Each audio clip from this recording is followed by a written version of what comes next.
What's the meaning of catharsis?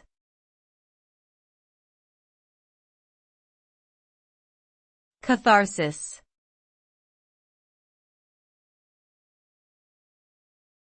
Catharsis.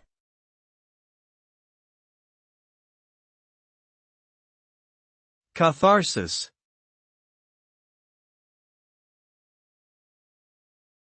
Catharsis.